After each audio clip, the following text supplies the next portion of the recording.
চলো তাহলে বলে ফেলি, আজকের আমার রেসিপি হচ্ছে পোস্ত ভাপা। তার জন্য প্রথমেই আমি এখানে পোস্ত নিয়েছি আর সেটা মিক্সিতে দিয়ে একবার শুকনো ব্লেন্ড করে নিয়েছি।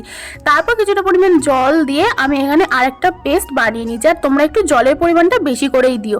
তারপর সেটা মিক্সি থেকে আমি এটা একটা টিফিন কৌটোতে ট্রান্সফার করে নিয়েছি। এরপর এর মধ্যে দিয়েছি পেঁয়াজ কুচি, টমেটো কুচি, কাঁচা লঙ্কা কুচি, স্বাদ মতো লবণ আর অনেকটা পরিমাণে সর্ষের তেল। হ্যাঁ, তেলের পরিমাণটা কিন্তু একটু বেশি করেই দেবে।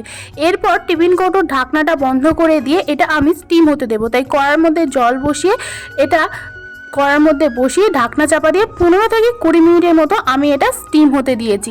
আর দেখো, ভালো করে এটা স্টিম হয়ে গেলে ওপর থেকে আরও একটু কাঁচা সর্ষের তেল ছড়িয়ে গরম ভাতে সার্ভ করুন। আর খেতে কিন্তু অসাধারণ হয়েছিল। তোমরা একবার অবশ্যই বানিয়ে দেখতে পারো, আর আমার রেসিপিটা কেমন লাগলো সেটাও কিন্তু কমেন্ট করে জানাতে পারো। তো দেখা হচ্ছে পরে কোনো ভিডিওতে। টাটা, তখন ভালো থেকো, সুস্থ থেকো।